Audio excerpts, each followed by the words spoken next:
Salut à tous. Aujourd'hui, on va partir sur du gameplay. J'avais prévu à la base cet enregistrement sur TTS, mais tout a planté.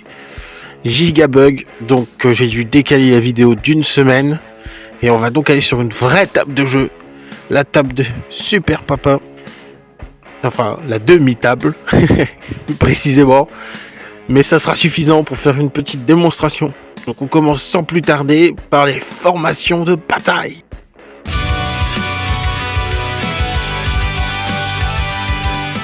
Donc, si vous avez déjà suivi les deux premières parties, vous savez déjà de quoi on va causer. On va mettre donc Karn et ses 10 potes dans le Rhino, accompagné du maître des exécutions dans le Rhino. Ensuite mettre les 5 Terminators en FEP. Donc on les met de côté. Et ensuite on va passer sur les 3 Octoliers ensemble. L'auxilier tout seul. On joue tout seul parce que vous voyez on n'a pas beaucoup d'unités, donc on le sépare. Et les jacals, tranquille pépère sur l'objectif du fond. Voilà. Déjà formation de bataille, déjà prêt. On va passer maintenant au déploiement de l'armée.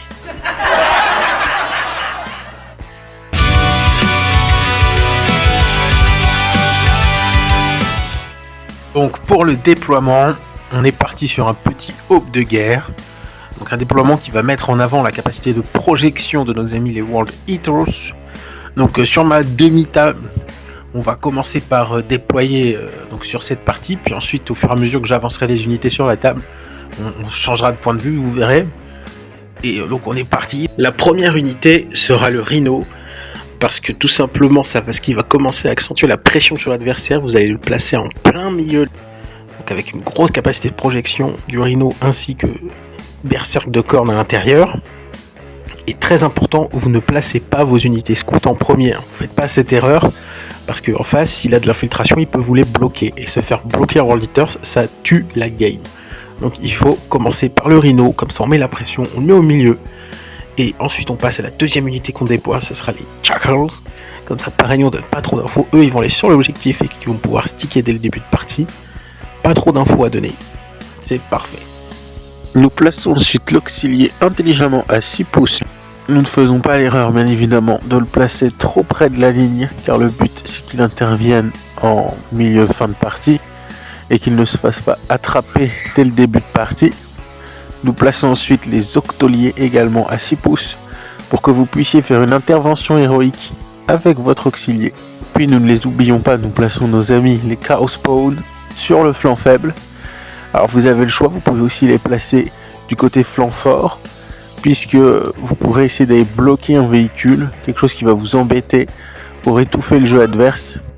Donc comme vous pouvez le voir, nous avons un flanc fort et un flanc faible, mais c'est aussi une illusion, puisqu'en réalité le pack de Karn peut aller un peu où il veut, à gauche comme à droite. C'est ce qu'on va voir durant la partie gestion du tour 1, mais avant les mouvements scouts. Alors c'est assez simple, on va accroître la pression chez l'adversaire en faisant scout 6 avec nos amis et scout 8 pour les Chaos Spawn, qui n'oublions pas vont pouvoir faire advance et charge par la suite, donc avec un mouvement de base de 10. Donc eux ils vont vraiment aller pousser le jeu loin chez l'adversaire, pouvoir move block un véhicule qui vous gêne ou carrément tuer une petite unité de prot. Mais voilà, le but des Chaos Spawn c'est vraiment de se projeter, et les Octoliers on accroît la pression et on les avance un petit peu sur la table.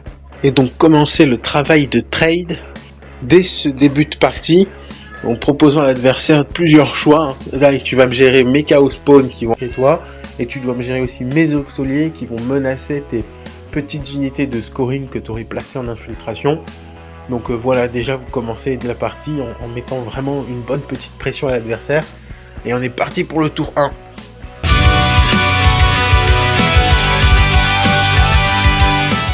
Gestion du tour 1, donc assez simple. Le tour 1 va nous permettre de nous positionner et de se préparer au push T2, tout simplement parce que c'est ce qu'on fait en bande de berserk, c'est de se placer, bien se positionner, et ensuite on envoie la purée. Donc en premier lieu, pour pas les oublier, on va bien placer ces Jackals au fond. Ils vont screen, hein, 10 figurines qui screen bien pour repousser les FEP ennemis, et puis sticky l'objo. Et puis c'est tout, c'est leur seul rôle pendant la partie, voilà, ils ont fait leur rôle, terminé, fin du jeu pour les humains. Ensuite, notre ami l'auxilier, lui, va se projeter, vous faites une belle avance, ainsi qu'avec le rhino, vous faites une belle avance. Comme ça, vous allez vous placer déjà en milieu de table, de manière hyper easy. Ensuite, les Chaos Spawn, eux, vont se projeter le plus loin possible dans les lignes ennemies, donc soit pour aller bloquer un véhicule, soit pour aller sur un objectif, soit pour aller taper une petite unité infiltrée, voilà, qui nous bloquerait. Mais voilà, le but c'est que les Chaos Spawn viennent gêner, et idem donc pour les octoliers. Après leur mouvement scout, vous allez les faire bouger de 10 et charger un truc, voilà, tout simplement. Ils vont charger, vous commencez le travail de trade. Vous les sacrifiez, hein, c'est balèsteak, hein, parce que de toute façon vous n'avez pas trop de choses, vous n'avez pas beaucoup d'unités. Hein. Il faut bien que vous envoyez des unités à la mort. Donc c'est eux qui ont été choisis, c'est eux les élus. Vous les envoyez droit devant. Et donc voilà, vous laissez comme ça le choix à l'adversaire, il va devoir gérer à la fois des Chaos Spawn, à la fois un Rhino qui va se mettre en milieu de table. Il sait que les berserkers vont débarquer et ensuite charger, donc ça va être compliqué pour lui. Vous avez ensuite les octoliers qui viennent l'embêter parce qu'ils viennent tuer les unités qu'il a placées en infiltration ou encore non. Donc voilà, vous embêtez l'ennemi, vous lui mettez la pression, c'est le but du tour 1 et vous vous placez pour le T2. Ensuite, ce qu'il y en est pour le tour 2, on a changé de point de vue. Donc là, on va passer au tour du push. Donc là, vous allez venir placer vos Terminators n'importe où sur le champ de bataille, on s'en bat les steaks. Voilà. Le but, c'est juste créer plusieurs cibles éloignées les unes des autres. Donc voilà, vous les placez un peu loin. Vos octoliers, peut-être qu'ils auront survécu, eux, ils vont continuer de se battre jusqu'à la mort. L'auxilier, je l'avais oublié, mais lui, il faut l'envoyer aussi également à la castagne. Ensuite, vous débarquez tous vos berserks, vous claquez votre stratagème, avancez, charge, vous chargez et vous percez dans les lignes ennemies. Voilà. Le but, c'est qu'ils aillent le plus loin possible et vous projetez de l'OC2, parce que c'est de l'OC2 quand même, les berserks, d'un n'importe où sur le champ de bataille, enfin voilà, là où vous avez besoin qu'ils soient. Et avec le petit Karn en soutien qui va venir rajouter ses rerolls, rajouter sa létalité. Et voilà quoi. Et ensuite on passe donc au tour 3 et reste de la partie parce que le World Eater ça se joue T1 T2, c'est ça la blague.